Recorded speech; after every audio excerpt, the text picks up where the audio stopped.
Noah Gragson has a new home for next season, and can Denny Hamlin continue his Pocono prestige this weekend? How's it going, y'all? My name is Eric. Welcome to Out of the Groove. 3 of Stewart-Haas's 4 current Cup Series drivers now have new rides for next season. We'll cover that in just a moment, but first, this episode is sponsored by Okuma. Okuma America Corporation is not only the sponsor of a NASCAR Cup Series team, but a motorsports partner that fuels the production of critical components for your favorite drivers' cars, like engine parts and the single lug nut. You'll remember that RCR was tasked with developing the original next-gen prototype and have since been tasked with producing the single locking lug nuts for the entire NASCAR Cup Series. They've used Okuma technologies to keep up with those immense production demands. Okuma's dedication to providing efficient, high-speed, and high-precision CNC machine tools with cutting-edge technologies and local service and support pairs perfectly with the craft and passion that fuels the fierce competition of NASCAR. Head to okuma.com to learn more. You can also follow them on Facebook, Instagram, LinkedIn, all sorts of social media. All those links are down in the description below. Thank you to Okuma for sponsoring the show. Let's take a look at my silly season checklist. Let's see. Chase Briscoe to JGR, check. Josh Berry to the Wood Brothers, check. Noah Gragson to Front Row Motorsports, check. I'm just kidding. This is all for show. This pen's not even working, and this is a Dr. Pepper Racing notebook I got at the Dr. Pepper Museum in Waco, Texas. Thought the logo looked cool. 2311, can we maybe bring this back, a little retro? No, but in all seriousness, yeah, 3 of Stewart-Haas's 4 Cup Series drivers have now found rides for next season. We're waiting on you, Ryan Preece. Good luck. Earlier today, Front Row Motorsports introduced Noah Gragson as their newest driver. That means 2 of Front Row's 3 seats have been filled. Tons of speculation around who could get that third opening. Let's talk details. This is a multi-year contract. Sponsor, car number, crew chief are all TBD. And Front Row confirmed that the Cup Series team will occupy their current shop, but they need a new space for their Truck Series team. Noah Gragson turns 26 years old later this month. Next season will be his 3rd year of full-time Cup Series competition, and he's already raced for teams like Beard Motorsports,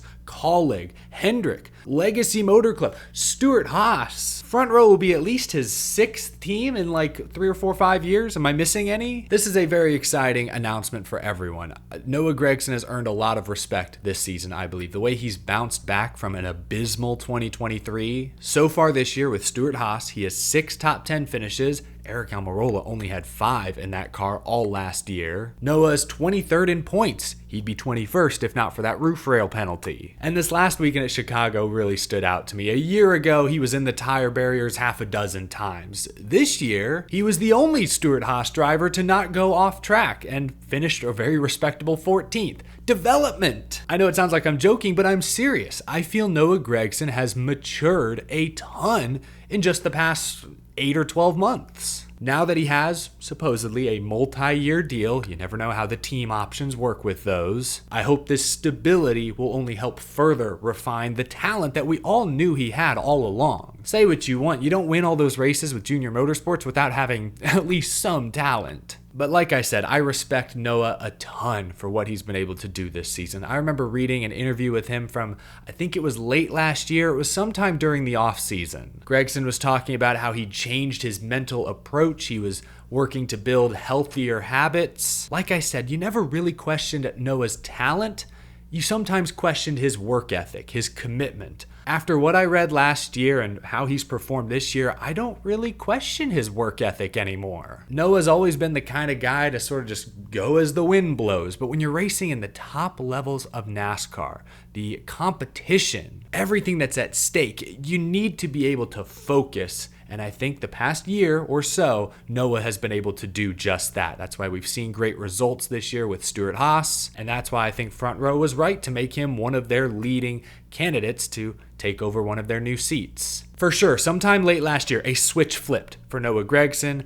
I'm glad he's getting this opportunity. The big question I have is, who will Front Row surround Noah Gragson with? It sounds like the team expects Travis Peterson to leave and join Michael McDowell at Spire. News yesterday, Rodney Childers is headed to Spire, so he's off the market. Gragson said today he'd like to keep as many of his number 10 crew guys together as possible. Will be interesting to see if Drew Blickensderfer joins him at front row. Might be a good fit because that's my only concern with front row right now. They need veterans.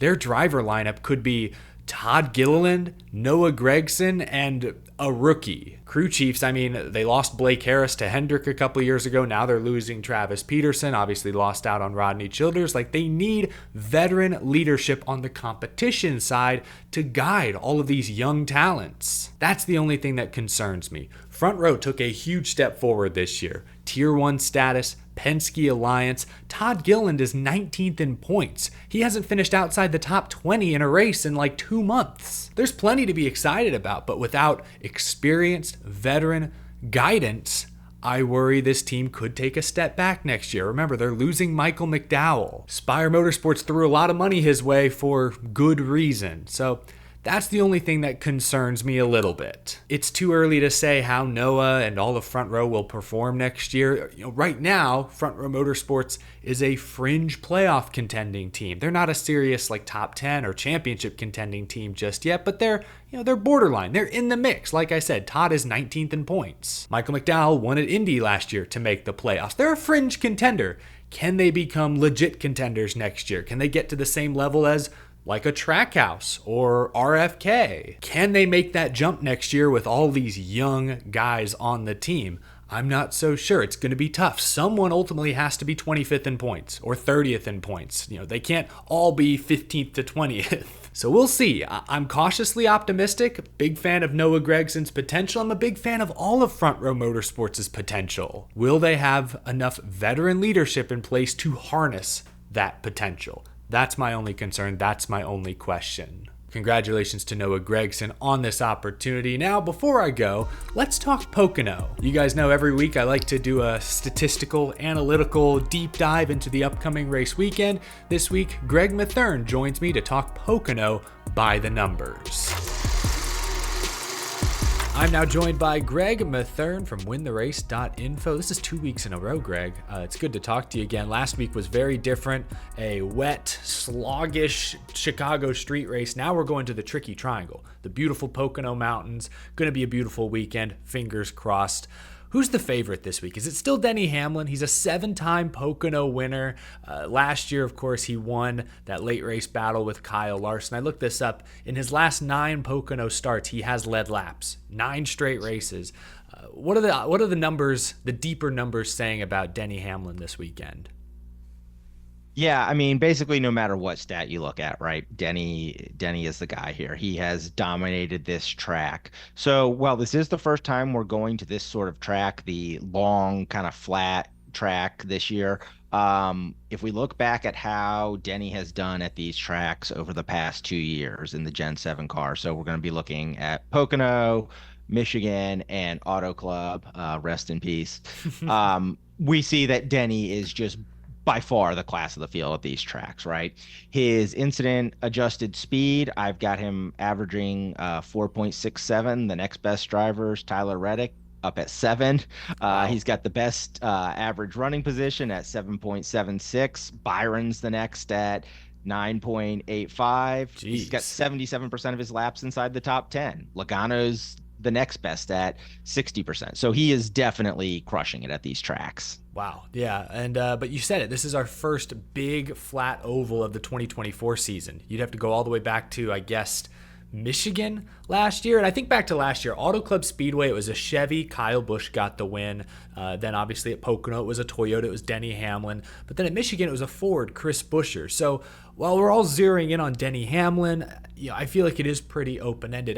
I do want to ask you about maybe the hottest driver in NASCAR right now, not from a result standpoint, but from a speed standpoint, Christopher Bell. Off the top of my head, I don't know his Pocono numbers, but the data that you've looked at, how could Christopher Bell do this weekend? Well, as you noted, Chris Bell has been incredibly hot as of late. He's showing a ton of speed. This track type, he's been a little more average on. He's not bad, but he certainly hasn't popped out. His average running position has been 12.64. He's got about 48% of his laps inside the top 10. If we look at Pocono itself, he's only finished inside the top 5, crossing the line once, and that was in 2020. He did have a technical top five finish in 2022 when he got moved up two spots when Denny Hamlin and Kyle Busch got disqualified. He's never finished inside the top 10 at Auto Club or Michigan, though. So it's kind of a mixed bag. We don't really know what to, think of him. He's showing the speed recently. He's had some decent finishes here. So maybe this is the time that he pops up and says, hey, I'm here. I've arrived. This is going to be my track type too.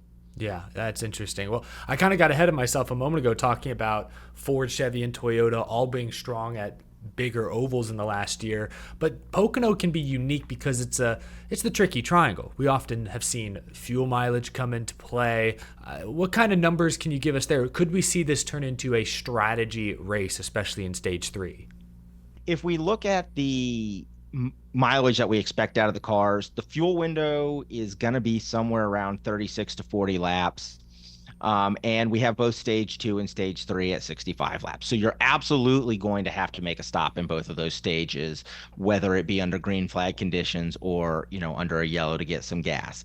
Where the strategy comes in is, does it go green? So since the stage era, we've only gone green in stage 3 twice since the 2017. So that was the second race in 2017 and the first race in 2020. Well, look back at the first race in 2020, you have some of that fuel mileage come in. It does happen. So it's not necessarily one that you plan for, the fuel mileage, plan for the strategy. It's the strategy has to come on the rise. And so I think then you want to look at the crew chiefs who are able to kind of manage that and do that on the fly. Joey Logano always seems to be able to find some way to make the right calls on those. And so I think that's something we've got to look at. I don't think it's something we're going to plan for, but I think it's something that the teams are going to have to be ready to adapt to on the fly. Yeah, and like you said, Paul Wolfe, Joey Logano have proven this year alone they are very good at adapting to those kinds of situations on the fly. I'll just be curious with the playoffs on the horizon. Pocono's a track where it's big enough that some guys might be able to do the whole flip the stage strategy, pitting with 2-3 laps to go. We'll see if that comes into play. That can be really hard to predict. But speaking of the playoffs, you look at the bubble drivers, guys like Ty Gibbs, Ross Chastain, Chris Buescher hanging on to those final spots, but Bubba Wallace, Chase Briscoe, Kyle Busch, maybe Josh Berry, Todd Gilliland was fast at Chicago. Looking at some of these bubble drivers, who do you think could potentially burst that bubble next, the way Logano and Bowman have in back-to-back weeks? If we're just looking at track history, obviously it's going to be Kyle Busch. He's been phenomenal here. If we look back at his history, he's been great. Obviously, that car has been so up and down this year that it's hard to, put any reliance on it. He finally put together a good race this past weekend in Chicago, managed that top 10, got there right at the very end, passed a couple cars, was on the right strategy to do that. So I think he's someone that you do always have to keep in mind. Another one that is pretty well clear of the cut line that we're not necessarily worried about, but Truex doesn't have a win this season, hasn't been, able to do that. He's clear enough on points that I don't think we're too worried about him. But again, he's been really good at this track. He was third here in 2023. If we look at all of his Gen 7 finishes at these long flat tracks, he's got 13, 9, 6, 11, 3, and 2. So he's definitely somebody who can pop up and could be somebody who's not necessarily been on our radar about this, but could pop up and do some damage on it. After that, obviously, Ty Gibbs has just been showing speed all year. You got to think at some point it's going to come together. He's on that team that has great drivers here. We just mentioned Truex, obviously started off talking about Denny. Great guys for him to be learning from and getting some speed there. So I think you have to look at him as probably the other one. Chastain and Buescher, I'm less likely to think are going to pop up this time. This just hasn't necessarily been their track. Yes, we go back, Buescher did win at Michigan, but Michigan just seems to be a Ford track for whatever reason. They put it together and he, gets out there. So I'm not necessarily sure that this is going to be the track for either of them. But I think, again, you look at the Gibbs, the Bubba, and the Busch, and I think those are the kind of three there who we've got to be keeping an eye on to try and pop that bubble. I'm glad you mentioned Ty Gibbs because I had him circled coming into this weekend. I remember when he subbed for Kurt Busch last minute here in 22 and finished a very respectable 16th. And then last year, his first full-time season in Cup, he finished 5th. So, he'll be entering his third Cup race at Pocono. There are a few tracks out there Ty Gibbs has as much Cup experience at. compared to Pocono. So Ty Gibbs could absolutely be a bubble burster this week. My last question for you, Greg. We talked about some drivers who might pop off. What about some drivers who may struggle? The place is called the Tricky Triangle for a reason. Anyone who catches your eye in a negative way? Well, it's kind of a little bit of randomness. We look at some of the guys who have been really strong and then have bad luck. It's just tires going out. It's the fuel mileage going out. But again, I kind of mentioned him earlier, but I do think Chris Buescher is somebody who is on that bubble who may not have the best day here. He's only got 31% of his laps inside the top 10 at these tracks over the past 2 years. It's not particularly strong. His only top 10 finish at these tracks is that win at Michigan. So he's been boom or bust here. And I think people may look at that Michigan win and think, oh, that's something. But I think if we look at his overall, kind of totality of the work on these tracks, this probably isn't his track, even if his teammate and, kind of co-owner in Brad Keselowski has had some success here. But I think he's definitely one who could have a disappointing weekend. Yeah, I'm worried about Ford in general. They've been so good at the short ovals. We saw Logano win North Wilkesboro, Cindric at Gateway, Blaney at Iowa, but yeah, I know Joey got the win at Nashville. Circumstances fell his way. Brad did get a win at Darlington, which I guess both are kind of intermediates, but these big tracks, I don't know. We've seen Ford be stronger at the small tracks, so we'll have to wait and see. But Greg, as always, really appreciate you bringing in the stats. You can find more of Greg's work at wintherace.info. You can also find some of his work on dailydownforce.com. Greg, have a fun time out at Pocono this weekend. Appreciate you being on the show, man. Absolutely. Always a pleasure. Thanks. Thank you so much for tuning in. Leave a like if you enjoyed this video, subscribe for more NASCAR content and commentary every single day, and a huge thank you to my very generous Patreon supporters. Earlier this morning, NASCAR fined Bubba Wallace $50,000. I'm still trying to make sense of it, not sure I totally agree with the call, but you can see my full take on my channel, my most recent upload. Go check that out if you missed it. I will see you all again very, very soon. Have a wonderful rest of your Wednesday.